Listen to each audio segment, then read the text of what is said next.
Hello and welcome back to the channel. Apologize in advance for getting this out so late. My sister-in-law and her family have been visiting, and for some reason my wife didn't want me to spend several hours locked up in my room making YouTube videos. Anyway, today's video is going to be the first in a series called How to Fail At. You see, I had a fantastic idea that I thought the folks that watch WoW YouTube videos could really get behind.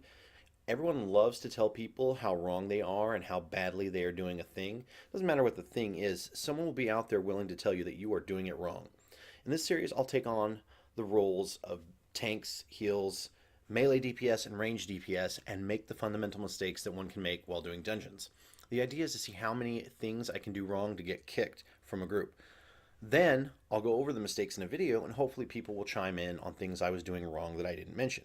A good time will be had by all. Because you see, it's hard to please everyone, but pissing everyone off is super easy. As you can tell from the title, I figured that tanking would be a good place to start since I'd be able to get a group fast as a tank. The first thing I thought about is, what is the absolute worst thing that a tank can do? The first thing that came to mind was running to the first boss and not getting aggro on everything first. Now, some people might think this can be successful if the DPS don't attack, but what are the odds of that in an entry-level dungeon run? Suffice to say, after the first wipe, I was booted from the group. My next attempt went in a bit of the opposite direction. What is worse than a tank that runs to the boss without getting aggro? Well, how about one that pulls one group and then goes AFK? So the first time I tried this, it was right after my run to the first boss.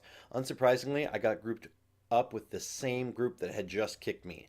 As I realized I was going to be giving them a really bad outing at this particular dungeon, I also realized that I forgot to hit record. So I just tanked normally and finished the dungeon easily and efficiently before queuing again. As you can see in this run, a quick 4-minute AFK was all that it took to get the boot. Folks get pretty impatient when it comes to dungeons, especially after waiting so long just for the queue to pop. Now that I got the obvious ways to fail at tanking out of the way, I wanted to try some of the less obvious things. And this is what happened. I sped this up a little bit, but the entire thing took only about 11 minutes to actually do, and I don't have 11 minutes worth of stuff to say about what I did in the dungeon. I chain pulled. I did only the minimal amount of actions to keep aggro on stuff. I pulled bosses while trash was still up. I never once used a single defensive cooldown, and I didn't interrupt one thing. I stood in shit. I mean, I'm the tank, so it's not my responsibility to move, right? Aside from doing what could be considered a basic tank DPS rotation, I really didn't do much tanking. But you know what? It didn't matter. I don't know if it is because I had a really good healer or whether I still did enough, just enough to succeed. This isn't how things should be.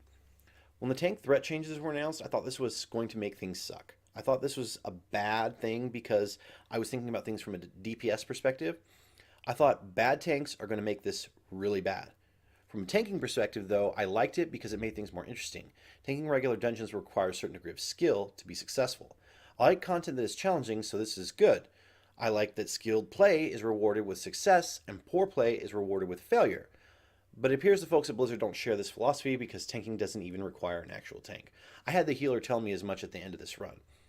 He went on to tell me that if I wanted content where tanking actually mattered, I needed to do a mythic or higher. This got me to thinking. If tanking only matters at higher levels, isn't it a disservice to tanks learning the ropes that the skill cap is so low in entry-level dungeons?